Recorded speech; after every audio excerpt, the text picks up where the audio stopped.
hunting terrorists in the skies above Baghdad, there are two things you need. Faith in God and a Hellfire missile. Conservative warrior, John James. I flew Apaches because I wanted to take the fight to the enemy. Now I'm volunteering for a new fight, to secure the borders, defend our constitutional rights, and protect Michigan jobs. I'm John James. I hate politics, but I love this country, and I approve this message because America is worth fighting for. Hello, once again, to Fighting for the Republic. I hope everybody is having a relaxing night or day if you're just getting out of work, wherever, if it's either still the afternoon on the West Coast, and it's almost Friday. Hey, that's the best part of it, isn't it? I think that's great. So welcome, everyone. I appreciate y'all joining. So much to get to, as usual. You just cannot catch up because there's more stuff on other stuff waiting on the wings. So we better get started, should we? Let's see. I'd just like to say to the National Baseball League, you suck. Yankees for taking the knee on the field. And yes.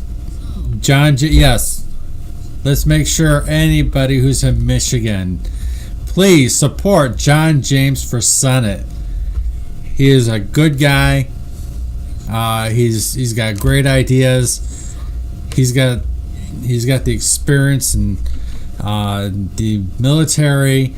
He really honestly is. Like I've said before, I have met the man. Awesome, just awesome. Very, very decent man. Let's try to volunteer as much as we can in the state of Michigan and make sure we get Mr. James in the Senate and get Gary Peters out. But back to the other, to the National Baseball League, and I believe it was also the Cleveland Indians. I'm not really sure. I did not see the logo. Of course, everybody's being so damn PC because the Redskins are changing their names, which really is not offensive. There's many Native Americans who are very honored to have that logo, and you disgrace them by changing it. And you at Baseball League, the Cleveland Indians, disgrace them for taking their name off. It's only a very fringe group that does not like it because they're a bunch of little soy boys and little I'd rather not say. So, because it really is irritating when you have so many libs, and there really are very few, but you all bend the knee, Nike, Walmart, and all the others decide, oh wow, you'd like to be in the cool group. Well, they're not the cool group. You went from the cool group to the dweeb group. So where all eyes are on Portland right now, basically, because the DEA has decided to move in, and they are doing what the president said they were going to do.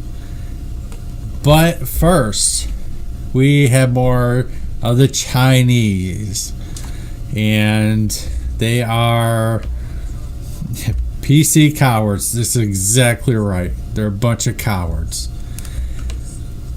You have the Chinese and the other, what was on the 21st, that the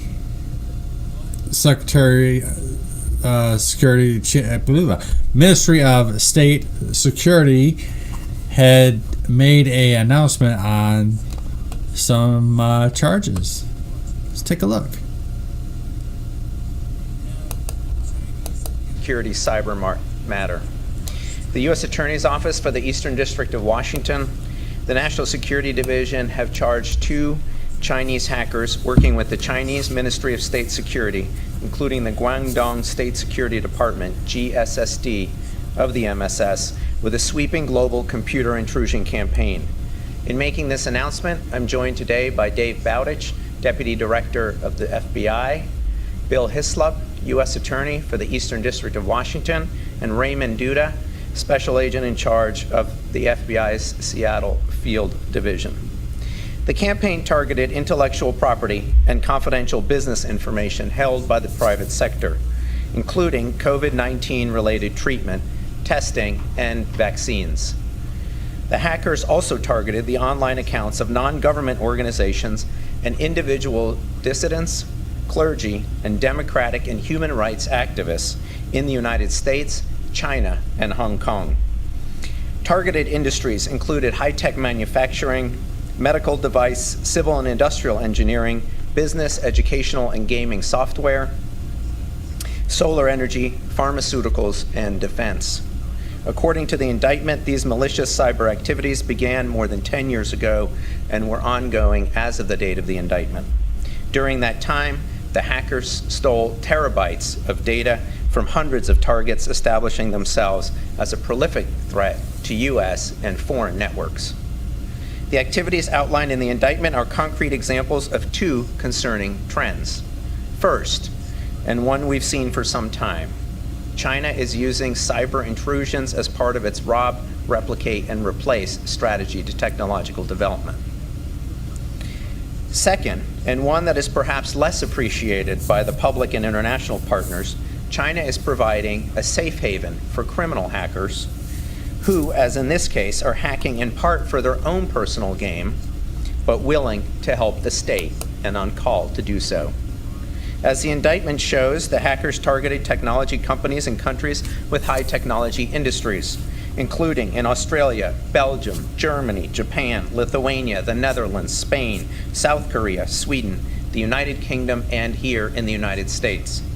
These intrusions are yet another example of China's brazen willingness to engage in theft through computer intrusions contrary to their international commitments, such as their 2015 understanding with the United States and similar understandings with other countries not to conduct or knowingly support cyber-enabled theft of intellectual property, including trade secrets or other confidential business information, with the intent of providing a competitive advantage to Chinese companies or commercial sectors. Unsurprisingly, the intrusions targeted industries outlined in the Made in China 2025 plan. China's 10-year plan for targeting strategic advanced technology manufacturing industries for development. While the plan calls for an innovation-driven approach, cases like this one show it is as much a roadmap to theft as it is a guide to innovation. The intrusions in this case targeted 8 of 10 of the technology sectors identified in the plan: next-generation information technology, robotics and automated machine tools, aircraft and aircraft components, maritime vessels and marine engineering equipment, clean energy vehicles, new materials, biotechnology, and advanced rail. The indictment specifically outlines how stealing intellectual property from the companies in these high-tech industries can help Chinese companies replicate the targeted technology and eventually edge out their non-Chinese competitors. For example, from one target, a Maryland technology and manufacturing firm, the defendants obtained competitive business intelligence in the form of testing mechanisms and results, product composition, manufacturing processes, and supply chain data that would have revealed to competitors what products the firm was intending to bring to the market. The same stolen information would have allowed competitors to save on research and development costs and time. Concrete example, thereby providing them with a competitive advantage in the global marketplace.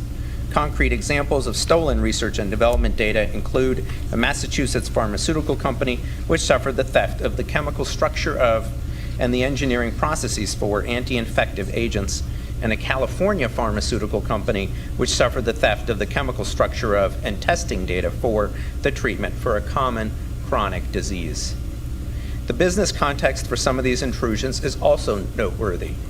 For example, one target, a Massachusetts medical device engineering company, saw the defendant steal source code and algorithms at or about the time it had sought to protect such data from a Chinese firm with which it had partnered to produce device compounds. China's anti-competitive behavior and flagrant disregard for their promises not to engage in cyber-enabled intellectual property theft is not just a domestic issue, it is a global issue. The indictment alleges activity against companies in at least 10 countries around the world. The indictment shows very clearly that no country is immune. Any country with a successful company or industry must be on guard and prepared to protect itself. The indictment also highlights how the Chinese government is willing to turn a blind eye to prolific criminal hackers operating within its borders. Although the indictment alleges the defendants conducted activity on behalf of the MSS, some of the defendants' alleged criminal activities were conducted for their personal profit. For example, in one instance, defendant Lee is alleged to have emailed a target and threatened to expose the target's stolen source code on the internet unless he was paid $15,000 in cryptocurrency. In this manner, China has now taken its place alongside Russia, Iran, and North Korea in that shameful club of nations that provide a safe haven for cyber criminals in exchange for those criminals being on call for the benefit of the state. Here to feed the Chinese Communist Party's appetite for American and other non-Chinese companies' hard-earned intellectual property, including COVID-19 research. With the top cover provided by state officials, these criminals are given free rein to victimize law-abiding citizens around the world. All of these activities, state-sponsored theft of intellectual property and knowingly providing a safe haven for cyber criminals, run afoul of norms of acceptable behavior in cyberspace, which the international community must address. These charges reflect the department's continued determination and ability to hold individuals and nations accountable for cyber-enabled crimes. In addition to disrupting the activities of a group that was not being tracked as an organized threat by the private sector, we hope the indictment will raise broader awareness of China's malicious cyber activity. We're grateful for the willingness of our international law enforcement partners to cooperate with us in the investigation and disruption of cyber threats. This is yet another example of how like-minded countries can stand together to counter malicious state-sponsored cyber activities, and we're appreciative of the statements that are going to be made by several of these countries in the coming hours. Before I turn this over to Dave Bowditch, I'd like to thank all the tremendous work done by the agents at the FBI Spokane Resident Agency and the San Antonio Field Office that led the investigation. The many FBI agents and professionals in FBI Cyber Division, in Norfolk and in Portland who provided essential assistance, the FBI's legal attachés and cyber assistant legal attachés stationed around the world who led the coordination with our foreign partners, and the prosecutors in Spokane and here in the National Security Division. Thank you.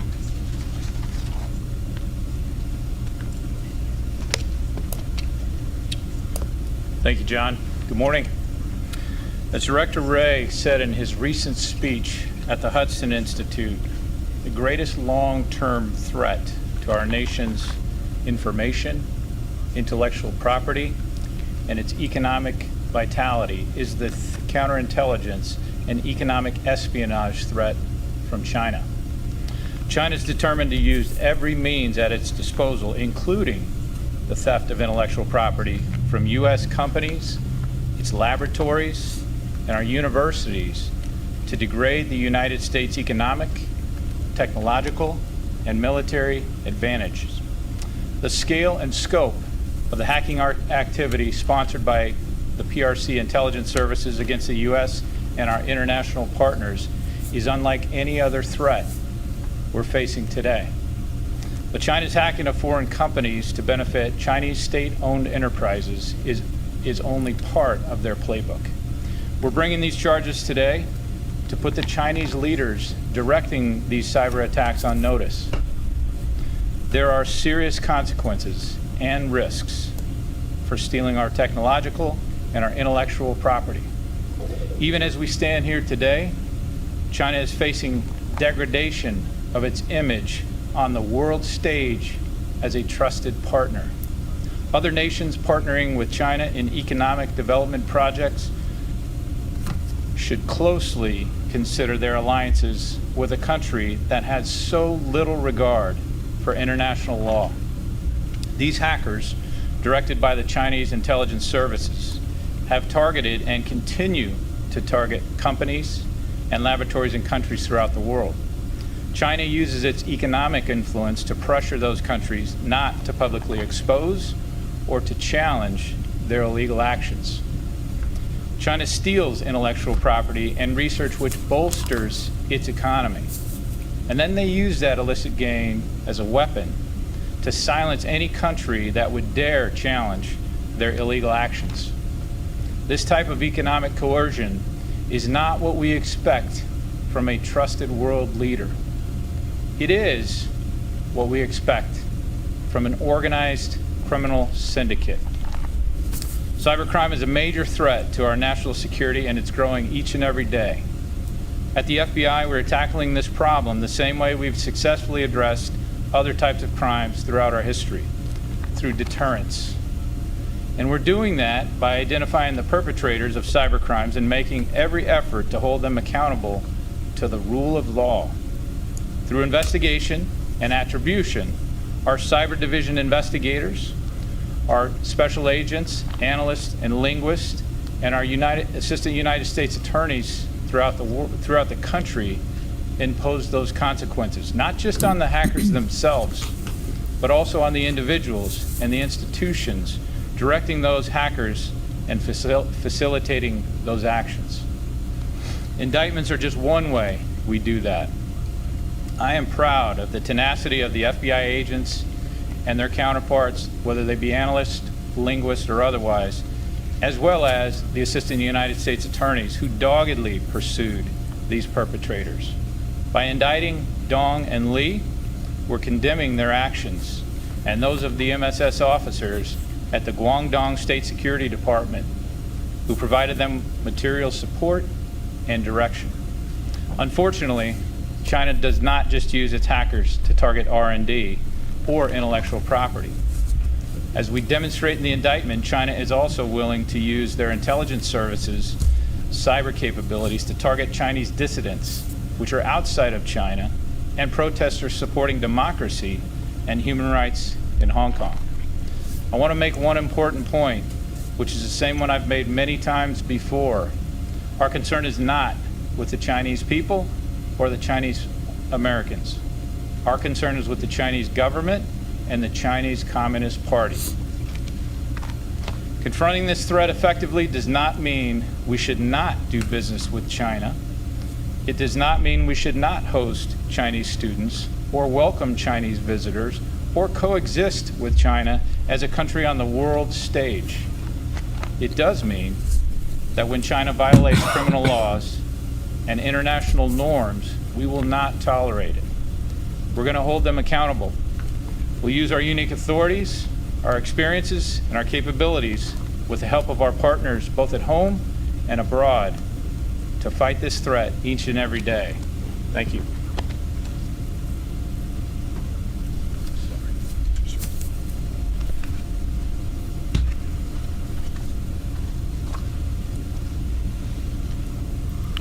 Good morning. I'm Bill Hislop, the United States Attorney for the Eastern District of Washington. The cyber crime occurring here was first discovered on computers of the Department of Energy's Hanford site in the Eastern District of Washington. As the grand jury charged, the computer systems of many multiple businesses, individuals, and agencies across the globe have been the target of this scheme. That's both throughout the United States and worldwide. Computer systems have been hacked, have been compromised, and there's been a huge array of sensitive and valuable trade secrets, technology, data, information, personal individual information have been stolen. The hackers operated from China, both for their own gain and with the assistance and the benefit of the Chinese government's Ministry of State Security. Defendants Li and Dong are both residents of China. They were educated there in the computer application technology together. They went to school at the University of Electronic Science and Technology in Chengdu. They've been operating for multiple years in China. They've been hacking for their own personal gain and stealing the technology of others. They have been hacking for the benefit of China's Ministry of State Security. The cybercrime hacking that occurred here was first discovered by a firm who served and had a relationship with the Hanford site, the Department of Energy site in the Eastern District of Washington, and the FBI was advised. DOE's Hanford site computer system was touched by this and was invaded by this. But they stole only less than a gigabyte from Hanford's network and from its personnel. Ultimately, as shown on page 11 of the indictment, there are multiple victims in the United States that have occurred over the years. We have named 13, and there are 12 international victims, but the total of victims of what has occurred here is in the hundreds.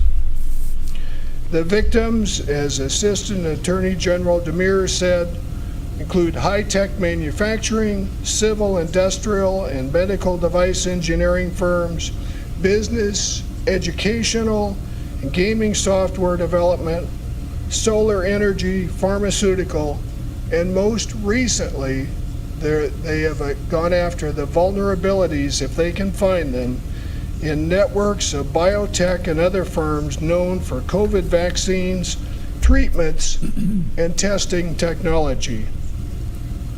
As recent as January of 2020, they were doing reconnaissance in a Massachusetts firm involved in COVID vaccine research.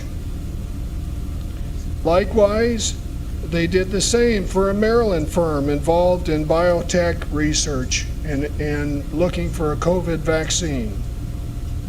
In February of 2020, a biotech firm was invaded that is involved in antiviral work regarding COVID, and they were located in California.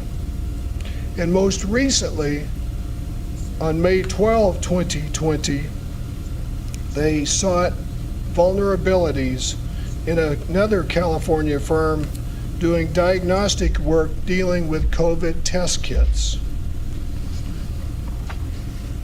There are literally hundreds of millions of dollars worth of trade secrets, intellectual property, and other valuable information that has been stolen. As I said earlier, they have done this partially for their own personal gain, it would appear, but also for the obvious interest of the People's Republic of China's Ministry of State Security. And there they have looked at defense contractors in the United States and abroad involved in satellite programs, military wireless networks and communication systems, high-powered microwave and laser systems, counter-chemical weapon systems, and ship-to-helicopter integration systems. They have also sought and, in some cases, obtained personal data such as passwords for email accounts for Chinese dissidents, the information for a Hong Kong community organizer, the pastor of a Christian church in China, and that occurred just before that church was banned. A dissident and former Tiananmen Square protester, emails between dissidents and the office of the Dalai Lama, a pastor in Chengdu, emails of a U.S. professor and organizer, emails of 2 Canadian residents advocating for freedom and democracy in Hong Kong. And these are examples.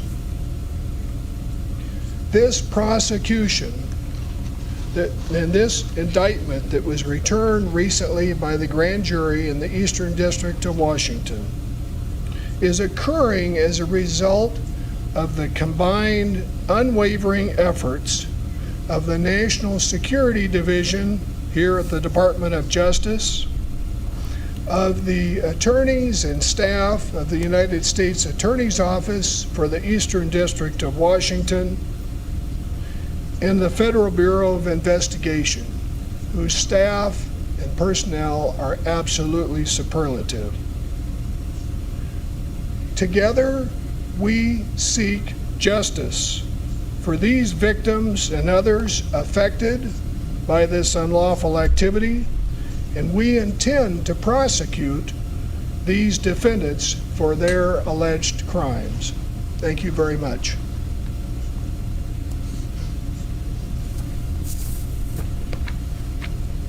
Thank you, Bill. Good morning. I'm Raymond Duda, Special Agent in charge of the FBI Seattle Field Office.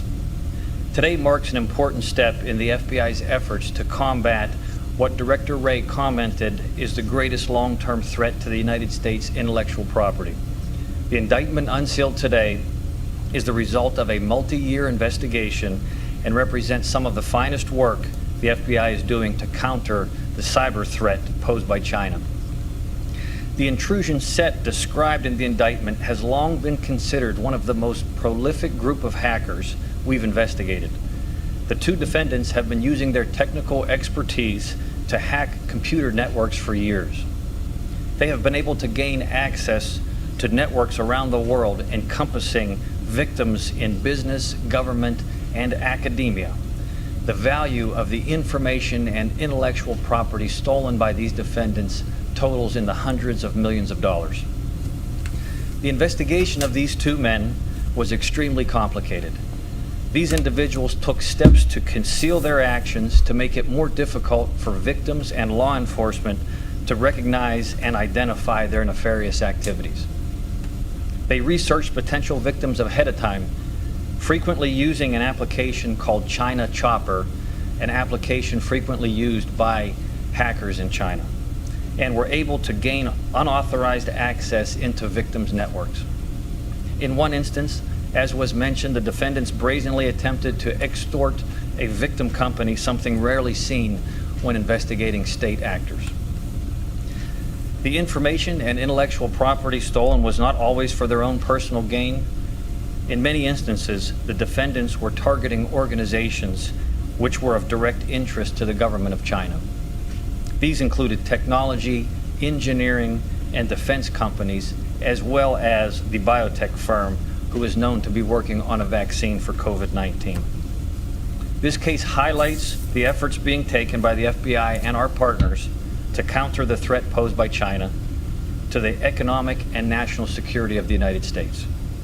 It also demonstrates the FBI's commitment to protect our nation and sends a message that, as Director Wray mentioned just 2 weeks ago, when China violates our criminal laws and international norms, we're not going to tolerate it.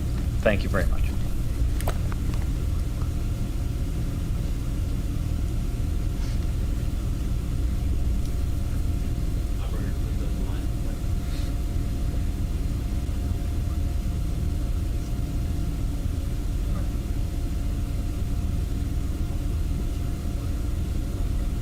We will now begin the question and answer session.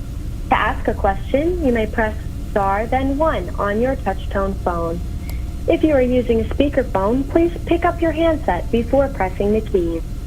To withdraw your question, please press star then 2. When you pose your question, please note which speaker you'd like to direct it to. Our first question today will come from Pete Williams with NBC News. Thank you, Mr. Demers. You all have said, and the indictment says, that the hackers researched vulnerabilities in biotech firms that were working on the COVID vaccines and treatments. Is it your contention that they actually obtained any? We, in this indictment, we don't allege that they obtained that information. We do know that they were looking to obtain it by their computer intrusion activity, but we don't allege that here. And can you say why, if the indictment was dated July 7th, we're just hearing about it today? Well, with an indictment like this, obviously has to be deconflicted, and we have to prepare, obviously, to do a press conference like this, especially in the days of coronavirus. So it's nothing more than other things that were going on, and making sure that everyone who needed to be aware of this, including our international partners, were aware of this before we did it.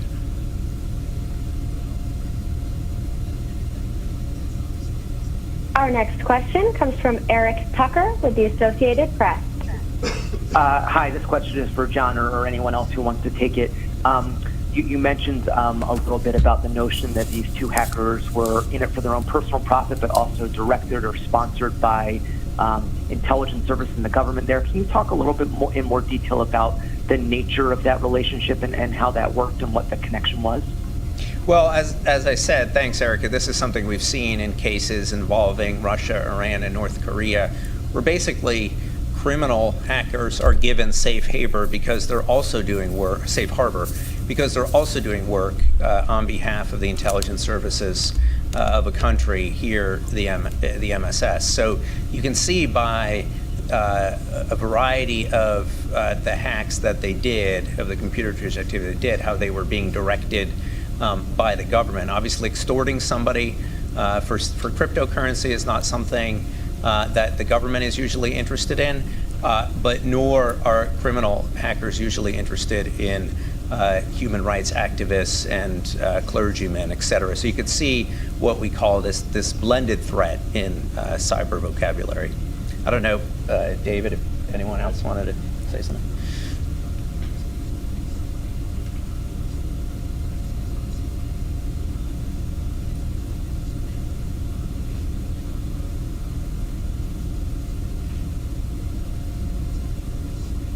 Again, if you would like to ask a question, you can press star 1 now to join the queue. Well, we'll leave it at that because actually those were actually sensible questions. It's about time. Why can't they ask normal questions like they just did? That was really good. Now you actually give the press some credit because you got to give credit where it's due. And good work to the Justice Department and the men and women who caught these guys. They're wanted, but I'm not sure if they've been caught at this time or what the situation is. But right now in Texas, the Chinese embassy has been ordered to be closed, and they are burning paper. What they're burning, we don't know. There is reports that there is somebody who is wanted for arrest in that embassy. So that's still developing, and hopefully we will get some information on that really soon. So I'm really glad that they are really cracking down on these guys. China's been doing this for many years, if not decades. This is how come they're so advanced in weaponry and technology. It's because they stole most of it from us or has been sold. Thank you, Dianne Feinstein and Hillary Clinton and Joe Biden. You just sold out your country.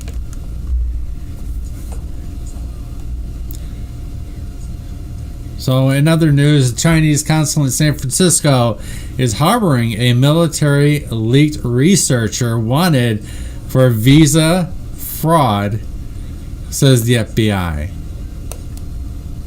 The FBI alleges a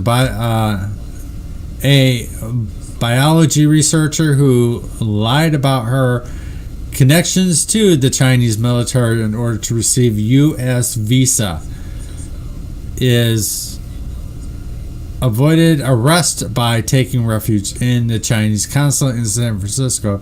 Correction, that was San Francisco. Now, who does the background checks for visas? And why did they not catch this? Is the real question. The FBI assists that at some point, following a search and interview of Tang on June 20th, 2020, Tang went to the Chinese consulate in San Francisco, where the FBI assessed that, hey David, how you doing? Assessed that she has remained, the government said, assessed that she has remained. The government said in a court filing, the news came at a time of increased tensions between the U.S. and China and increased security in alleged economic espionage and Chinese citizens working in the U.S. Now, another question is, if they're not really venting these people well enough, who is involved in the process, you would think they would really do this. And